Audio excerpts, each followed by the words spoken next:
ಮಹಾರಾಷ್ಟ್ರದ ರಾಜಕೀಯದಲ್ಲಿ ಸಂಚಲನ ಸೃಷ್ಟಿಯಾಗಿದೆ. ಮೊದಲ ಮಹಿಳಾ ಡಿಸಿಎಂ ಆಗಿ ಸುನೇತ್ರಾ ಪದಗ್ರಹಣ ಮಾಡಿದ್ದಾರೆ. ಪ್ರತಿಜ್ಞಾವಿಧಿಯನ್ನ ಬೋಧಿಸಿದ್ದಾರೆ ಗವರ್ನರ್ ಆಚಾರ್ಯ ದೇವವ್ರತ್. ಮಹಾರಾಷ್ಟ್ರದ ರಾಜಭವನದಲ್ಲಿ ಸಮಾರಂಭ ನಡೆದಿದೆ. ಉಪಮುಖ್ಯಮಂತ್ರಿಯಾಗಿ ಸುನೇತ್ರಾ ಪ್ರಮಾಣ ವಚನವನ್ನು ಸ್ವೀಕರಿಸಿದ್ದಾರೆ. ಸಿಎಂ ದೇವೇಂದ್ರ ಫಡ್ನವೀಸ್ ಸೇರಿ ಹಲವರು ಭಾಗಿಯಾಗಿದ್ದಾರೆ ಸಮಾರಂಭದಲ್ಲಿ. ಹಾಗಾಗಿ ಮಹಾರಾಷ್ಟ್ರದಲ್ಲಿ ಇದೀಗ ರಾಜಕೀಯ ವಲಯದಲ್ಲಿ ಬಹಳಷ್ಟು ಸಂಚಲನ ಸೃಷ್ಟಿಯಾಗಿದೆ. ಮಹಾರಾಷ್ಟ್ರದ ಕ್ಷಿಪ್ರ ರಾಜಕೀಯ ಬೆಳವಣಿಗೆ ನಡೆದಿದೆ.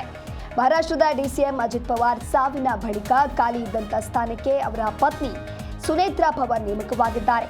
ಮುಂಬೈನಲ್ಲಿ ನಡೆದ ಎನ್ಸಿಪಿ ಶಾಸಕಾಂಗ ಪಕ್ಷದ ಸಭೆಯಲ್ಲಿ ಎನ್ಸಿಪಿ ನಾಯಕ ಛಗನ್ ಭುಜಬಲ್ ಅವರು ರಾಜ್ಯಸಭಾ ಸದಸ್ಯೆಯಾಗಿರುವಂಥ ಸುನೇತ್ರಾ ಪವಾರ್ ಹೆಸರನ್ನ ಶಾಸಕಾಂಗ ಪಕ್ಷದ ನಾಯಕಿ ಸ್ಥಾನಕ್ಕೆ ಪ್ರಸ್ತಾಪಿಸುತ್ತಾರೆ. ಈ ನಿರ್ಧಾರಕ್ಕೆ ಪಕ್ಷದ ಹಿರಿಯ ನಾಯಕರು ಹಸಿರು ನಿಶಾನೆಯನ್ನು ತೋರಿದ್ದಾರೆ. ಮಹಾರಾಷ್ಟ್ರದ ರಾಜಕೀಯದಲ್ಲಿ ಇದೀಗ ಬಿಗ್ ಟ್ವಿಸ್ಟ್ ಎದುರಾಗಿದೆ. ಮೊದಲ ಮಹಿಳಾ ಡಿಸಿಎಂ ಆಗಿ ಸುನೇತ್ರಾ ಪದಗ್ರಹಣ ಮಾಡಿದ್ದಾರೆ. ಮಹಾರಾಷ್ಟ್ರದ ರಾಜಭವನದಲ್ಲಿ ನಡೆದ ಸಮಾರಂಭದಲ್ಲಿ ಉಪಮುಖ್ಯಮಂತ್ರಿಯಾಗಿ ಸುನೇತ್ರಾ ಪವಾರ್ ಪ್ರಮಾಣ ವಚನವನ್ನು ಸ್ವೀಕಾರ ಮಾಡಿದ್ದಾರೆ. ಕಾರ್ಯಕ್ರಮದಲ್ಲಿ ಸಿಎಂ ದೇವೇಂದ್ರ ಫಡ್ನವೀಸ್ ಸೇರಿದಂತೆ ಹಲವಾರು ನಾಯಕರು ಕೂಡ ಭಾಗಿಯಾಗಿದ್ದರು. ಅಜಿತ್ ಚಿಕ್ಕಪ್ಪ, ಶರದ್ ಪವಾರ್, ಸುನೇತ್ರಾ ಪವಾರ್ ಪ್ರಮಾಣ ವಚನದ ಬಗ್ಗೆ ನನಗೆ ಗೊತ್ತಿಲ್ಲ, ಅಂದರೆ ಮಾಹಿತಿ ಇಲ್ಲ ಅನ್ನೋದಾಗಿಯೂ ಕೂಡ ತಿಳಿಸಿದ್ದಾರೆ. ಆದರೆ ಎನ್ಸಿಪಿ ಬಣ್ಣಗಳನ್ನು ಒಟ್ಟುಗೂಡಿಸೋದು ಅಜಿತ್ ಪವಾರ್ ಆಸೆ ಅಂತ ಹೇಳಿ ಶರದ್ ಹೇಳಿದರು.